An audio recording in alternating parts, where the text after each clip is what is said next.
बिहार के पूर्णिया से सांसद पप्पू यादव को पटना के एमपी एमएलए कोर्ट से बड़ी राहत मिल गई है। दरअसल अदालत ने उनसे जुड़े सभी मामलों में अब जमानत दे दी है, जिसके बाद अब उनके जेल से बाहर आने का रास्ता पूरी तरह से साफ हो गया है। इस फैसले के बाद उनके समर्थक बेहद उत्साहित नजर आए। कानूनी अड़चनों के बीच सांसद को राजधानी पटना के कोतवाली और बुद्धा कॉलोनी थानों सहित पूर्णिया में दर्ज कुल 3 आपराधिक मामलों में जमानत मिल गई है। अदालत के इस फैसले ने सांसद के जेल से बाहर आने का रास्ता पूरी तरह से अब साफ कर दिया है। बता दें कि कोर्ट ने उनके खिलाफ दर्ज तीनों मामलों में जमानत दे दी है। पिछले एक सप्ताह से वो बेऊर जेल में बंद थे और जमानत का इंतजार कर रहे थे। अब किसी भी वक्त वो जेल से बाहर आ सकते हैं। हालांकि कोर्ट ने जमानत देते हुए यह भी आदेश दिया है कि जब भी मामले की सुनवाई होगी उन्हें हर हाल में उपस्थित होना होगा।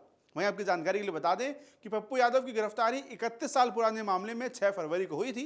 कोर्ट से उन्हें इस केस में जमानत मिल गई थी, लेकिन 2 और केस जोड़ दिए गए थे। दोनों मामलों में कोर्ट ने उन्हें फिर से जेल भेज दिया था। साथ ही पिछले 9 जनवरी को पटना सिविल कोर्ट में उनकी जमानत याचिका पर सुनवाई चल रही थी। हर तारीख पर बहस होती रही, लेकिन राहत नहीं मिल पा रही थी। उनके समर्थकों की नजर भी फैसले पर लगातार टिकी हुई थी। आखिरकार आज यानी शुक्रवार को कोर्ट ने उन्हें राहत दे दी है। वहीं बेल मिलने के बाद पूर्णिया सांसद पप्पू यादव की टीम ने एक एक्स पोस्ट किया है, जिसमें उन्होंने लिखा है कि सत्यमेव जयते, सभी मुकदमों से जमानत हो गई है। सांसद पप्पू यादव जी शीघ्र आजाद होंगे। वो न्याय इंसाफ के लिए सदैव लड़ेंगे। नाइंसाफी अन्याय को बर्दाश्त ना किया है, ना वो करेंगे। इसके साथ ही कानूनी सूत्रों का कहना है कि जमानत की औपचारिक प्रक्रिया पूरी होने के बाद ही उनकी रिहाई संभव होगी। जरूरी कागजी कार्रवाई और आदेश जेल प्रशासन तक पहुंचने के बाद उन्हें बाहर आने की अनुमति मिल जाएगी। वहीं इस फैसले को लेकर राजनीतिक हलकों में भी काफी चर्चा तेज हो गई है। समर्थकों का कहना है कि उन्हें न्यायपालिका पर पूरा भरोसा था, जबकि विपक्ष की ओर से मामले पर अलग अलग प्रतिक्रियाएं सामने आ रही थी। वहीं इसी के साथ जमानत मिलने के दौरान कोर्ट में क्या क्या हुआ ये आपको बताएं तो पप्पू यादव के वकील के मुताबिक सांसद ने अपने वकील के माध्यम से एक भावुक मैसेज दिया था। उन्होंने सवाल उठाया था कि आखिर प्रशासन उनसे चाहता क्या है। उन्होंने कहा कि मैं ना तो किसी के निजी जीवन की आलोचक हूं और ना ही सरकार के किसी व्यक्ति, मंत्री या विधायक का विरोधी हूं। मैं गरीबों, छात्रों, युवाओं, महिलाओं और हर वर्ग के लिए न्याय और खुशियों की लड़ाई लड़ता हूं। मेरा उद्देश्य केवल इतना है कि कोई भी व्यक्ति गलत नीतियों और उत्पीड़न का शिकार ना हो। इसके साथ ही सांसद ने कहा कि लोकसभा का सत्र चल रहा है, इसके बावजूद आंदोलन और आचार संहिता से जुड़े पुराने मामलों में मेरे साथ खतरनाक अपराधी जैसा व्यवहार किया गया।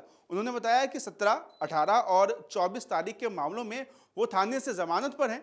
ऐसे मामलों की सूचना देना पुलिस और थाने की जिम्मेदारी है, लेकिन बिना सूचना दिए उनके साथ ऐसा व्यवहार आखिर क्यों किया गया। पप्पू यादव ने सवाल किया कि जब वो सार्वजनिक जीवन में सक्रिय हैं, हर कार्यक्रम में शामिल होते हैं और उनकी गतिविधियों की जानकारी पुलिस प्रशासन को रहती है, तो फिर उन्हें फरार घोषित कैसे किया गया। खैर, इन तमाम मसलों के बाद अब बिहार की राजनीति गर्मा गई थी। कांग्रेस नेता राहुल गांधी और प्रियंका गांधी ने भी सरकार पर सवाल उठाए थे। पप्पू यादव लगातार नीट छात्रा मौत मामले में सरकार पर आरोप लगाते रहे हैं और इसी बीच उनकी गिरफ्तारी हुई और अब जमानत भी उन्हें मिल गई है। ऐसे में जेल से बाहर आने के बाद उनका रवैया क्या होगा और वो अब क्या करते हैं, ये देखने वाली बात होगी। आपके राज्य की खबरें, आपके शहर की खबरें सबसे पहले जानने के लिए देखते रहें अमर उजाला। चैनल को सब्सक्राइब जरूर कर लें और पाएं हर अपडेट।